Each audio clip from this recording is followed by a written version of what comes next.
Monsieur le Président, ce qui va être intéressant, c'est quoi?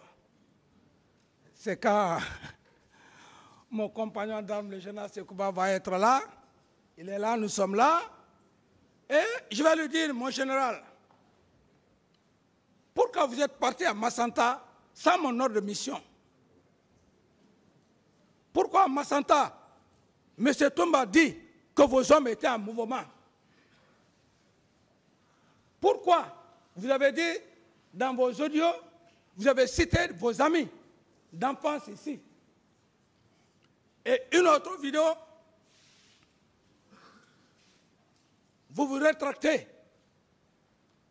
Si vous avez cité vos amis d'enfance, pendant que vous êtes à Massanta, qui sont impliqués, des civils, je me réserve, Monsieur le Président, de dire le nom de ses amis. Tous les Guinéens savent, même si je ne veux pas le dire. Quand il sera là, simplement, avec votre permission, je dirais simplement, c'est la question. Un général ne ment pas. Pourquoi vous avez dit que vos amis étaient impliqués? Il va donner des explications. Et si il dit alors, je m'excuse, j'ai menti sur eux, la Cour prendra acte. Donc, Monsieur le Président, je ne suis pas là pour accuser les gens. Le général Sekouba, dans les réseaux sociaux, il ne faisait que dire, si c'est moi Toumba, je refuse de me présenter devant la justice guinéenne. Je demande d'aller à la CPI. Toumba n'a qu'à dire que c'est Dadès qui lui a envoyé au stade. C'est un chantage. Que le même Toumba vient devant cette cour pour dire que ce n'est pas Dadis. Il viendra. Il pense que ce n'est plus le temps du CNDD où il faut taper la poitrine, c'est la loi qui est là. Il viendra, on va nous confronter. Il va me dire pourquoi il était à Massanta et il dit que certains de ses amis sont complices. Qu'il nie ça devant votre cour. Qu'il dit, excusez-moi, Monsieur le Président de l'audience, si je dis que mes amis sont impliqués, j'ai menti. En ce moment, un général qui ment, ce que ça veut dire, je ne sais pas quelle sera la conviction du président du tribunal. Ou bien je confirme qu'ils ont participé aux événements du 28, les éléments auxquels j'ai fait allusion. Ou qu'ils mettent en défi M. Toumba pour dire non, M. Toumba, tu as dit que mes hommes étaient en mouvement. Mes hommes n'étaient pas en mouvement. M. Toumba va lui prouver que tes hommes étaient en mouvement le jour du 28 septembre.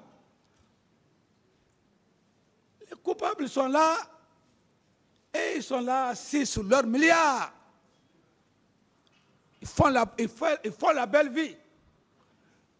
Moi qui me suis battu, qui me suis sacrifié, corps et âme, depuis la prise du pouvoir, que ces pauvres 22 millions de dollars que j'ai pris de mettre à la caisse, on dit que cet homme-là, il faut le faire partie, il ne connaît pas l'argent.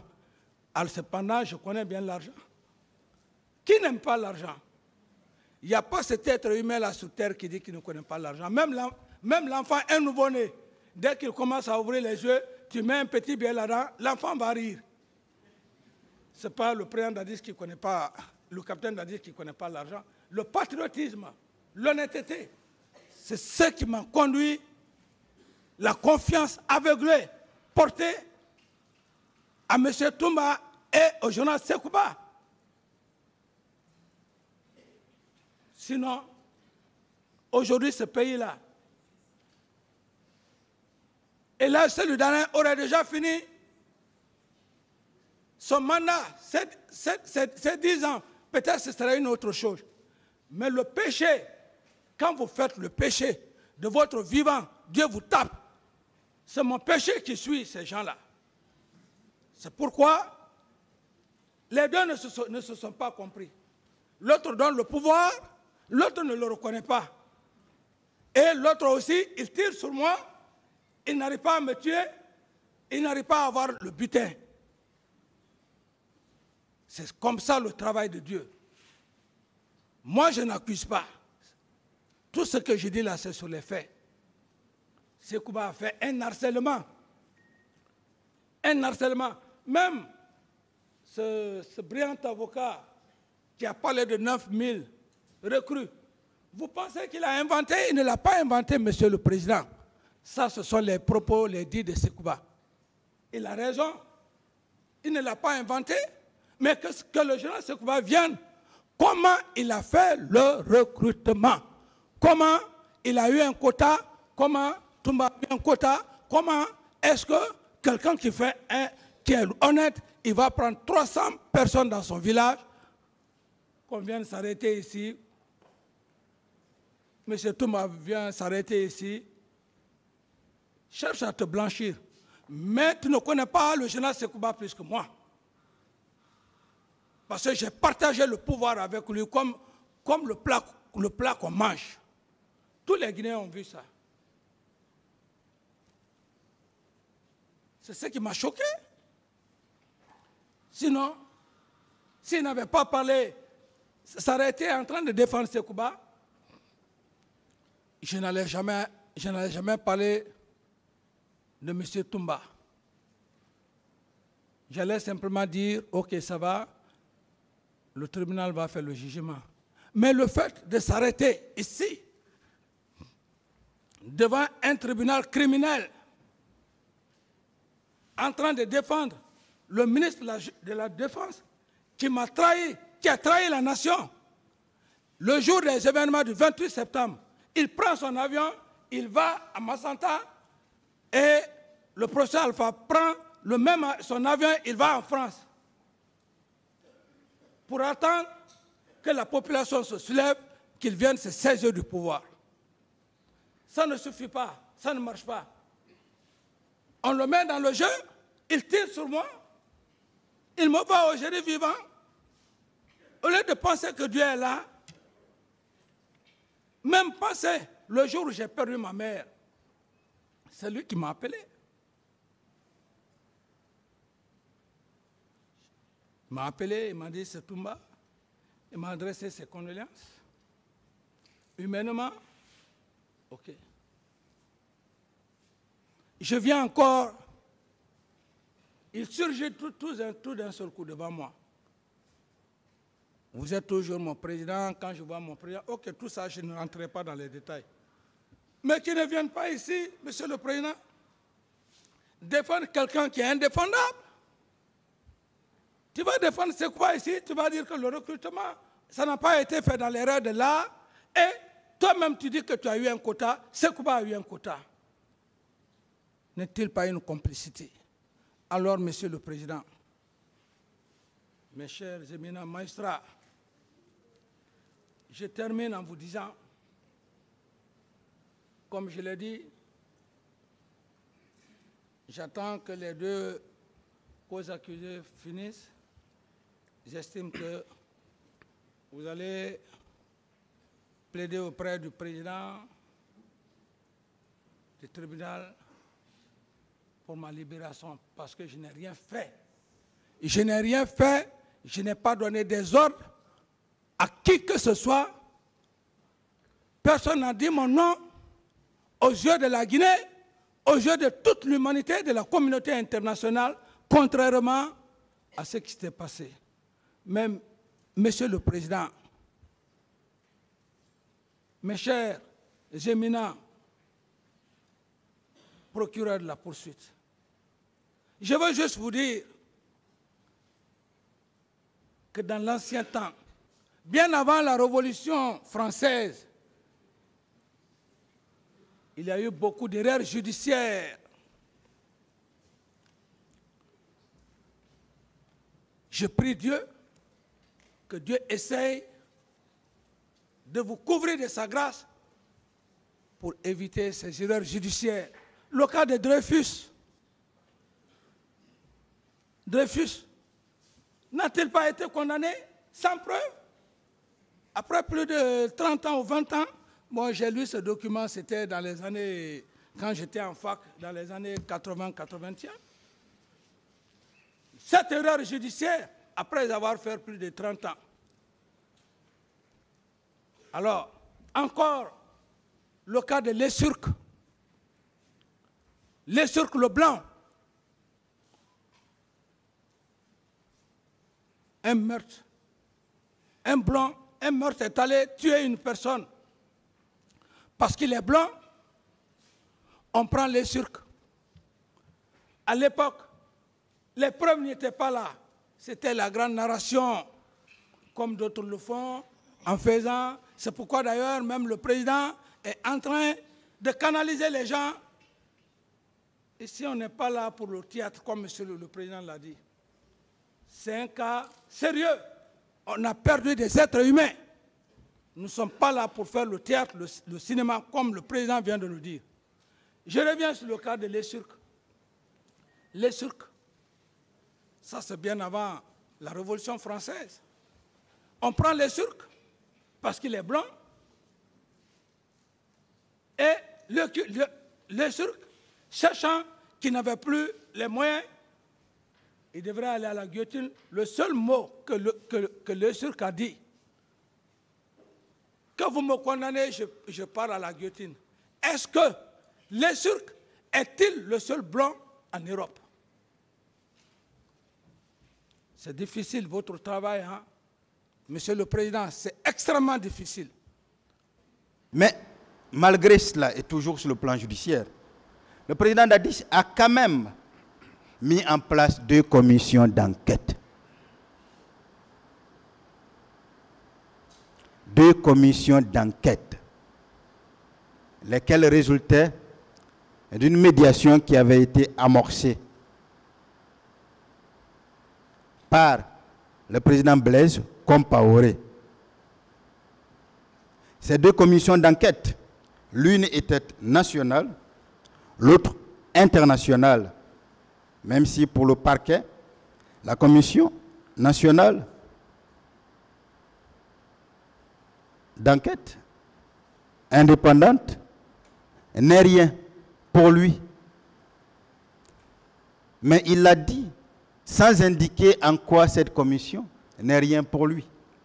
Mais nous prendrons 2 heures de temps pour uniquement démonter la prétendue commission d'enquête internationale ou le prétendu rapport de la commission d'enquête internationale établi en méconnaissance totale de l'histoire de la Guinée, en méconnaissance totale de la société de la Guinée, en méconnaissance totale même des informations scientifiques données dans le recensement dans les cas de démographie dans notre pays.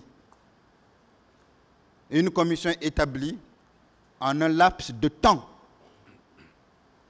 par des personnes qui n'ont fait que 7 jours en Guinée et qui ont travaillé 5 jours. Et c'est le sésame de ce parquet.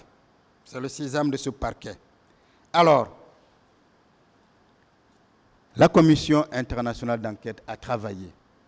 Pensez-vous vraiment qu'un président, un gouvernement qui savent avoir mis en danger la vie des Guinéens, qui savent avoir participé à la commission de crimes aussi crapuleux,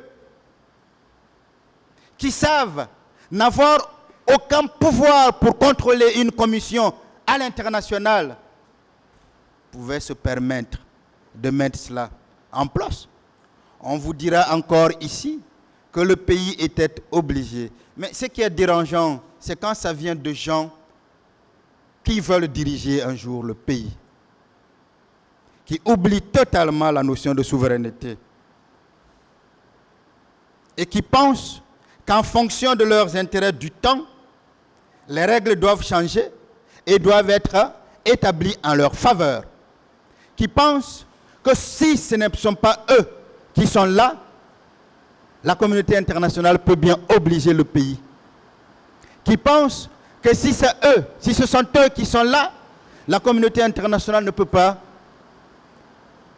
obliger le pays. Monsieur le Président, est-ce que raisonnablement, on peut penser que cette commission aurait été mise en place si le gouvernement guinéen savait être responsable des massacres du 28 septembre? Est-ce que raisonnablement on peut penser que cette commission d'enquête internationale serait mise en place si le président Dadi savait que ces massacres ont été planifiés, coordonnés, organisés par lui, par son gouvernement, par le CNDD? Mais pourquoi va-t-il accepter et se mettre à la disposition de cette commission? Lui, chef d'État d'un pays souverain, accepte d'être entendu par des personnes étrangères. N'est-ce pas un autre symbole? N'est-ce pas un autre exemple? N'est-ce pas un autre acte qui doit inspirer?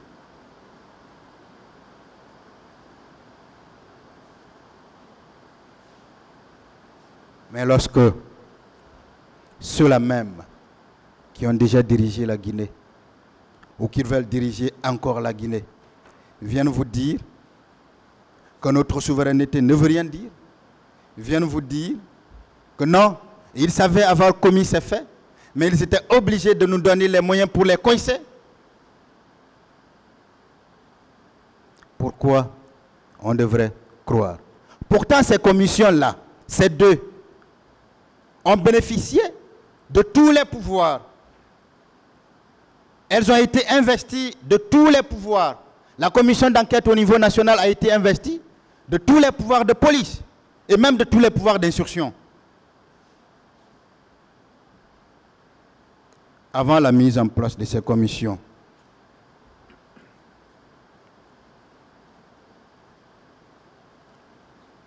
le président, il a dit ici, était dans les dispositions de demander que des mesures soient prises contre ceux qui étaient allés au stade. Il était dans ces dispositions-là.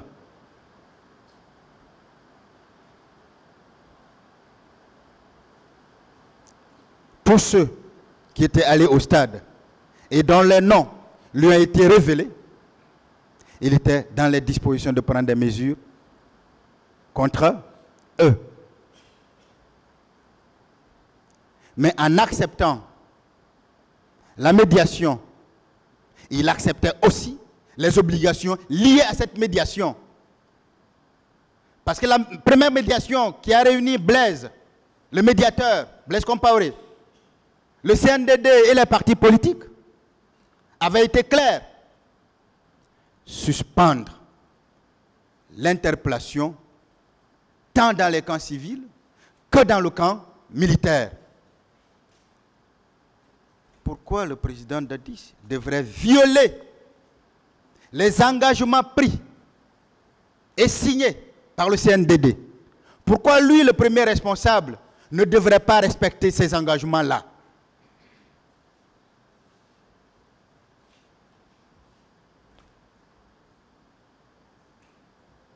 Pour ceux qui savent l'histoire un peu du Burkina, rappelez-vous l'affaire Norbert Zongo. L'affaire Norbert Zongo a fini par des compromissions. Au départ, et le procureur qui avait le dossier à l'époque avait été suspendu, je vais même dire écarté. J'ai eu la chance d'être avocat de cet ancien procureur, ancien diplomate et ancien garde des Sceaux de son pays. Celui qui était le juge d'instruction en charge de cette affaire avait été également écarté. J'ai eu la chance de le connaître personnellement, puisque cet ancien procureur devenu ministre l'a appelé pour être procureur général. La gestion d'un État est plus compliquée, est plus complexe qu'on peut le penser. Quand on est civil et assis derrière nos bureaux, les choses sont souvent plus simples. Mais lorsque de tels événements arrivent et qu'une médiation internationale arrive et demande que tout soit suspendu. Heureusement, si le président Dadis avait passé outre ce qui avait été décidé par la médiation, qui est là, qui est connu, qui se trouve dans des documents, qui est prouvable, qui est vérifiable, et arrêter des gens, on aurait dit, voilà, il a voulu faire supporter à tel ce qui s'est passé. Mais c'est un légaliste. C'est quelqu'un qui a le respect de ses engagements. C'est quelqu'un qui respecte les lois, il a d'ailleurs prouvé. C'est quelqu'un qui respecte les accords. Les accords interdisant toute interpellation, il ne pouvait pas interpeller quelqu'un. Il ne pouvait pas interpeller quelqu'un. Est-ce qu'on peut bien lui reprocher cela? Monsieur le Président, messieurs les assesseurs, vous comprendrez que, encore une fois, sur ce plan-là, et seulement sur ce plan-là, puisque je parle de cela, on ne peut faire de reproches au président Dadis. Il a mis en place les deux commissions pour que lumière soit faite sur les événements du 28 septembre. Et avant même que les deux commissions ne présentent leurs résultats, il avait déjà fait l'objet de tentatives d'assassinat. Donc les résultats ont été pris en dehors de lui. Quelle influence pouvait-il exercer contre les auteurs de ces deux commissions? De toutes les façons, s'agissant de la commission d'enquête internationale, ce ne serait pas possible. Et il le savait. S'agissant de la commission d'enquête nationale, il n'était pas là. Il avait déjà fait l'objet de tentatives d'assassinat. Il était dans un premier temps au Maroc, avant d'être exilé à Ouagadougou, où il effectuait sa convalescence, où il ne gérait pas. Est-ce qu'il pouvait rester à Ouagadougou? Est-ce qu'il pouvait rester dans ce pays-là, influencer chaque membre de cette commission? Ce n'est pas possible, Monsieur le Président.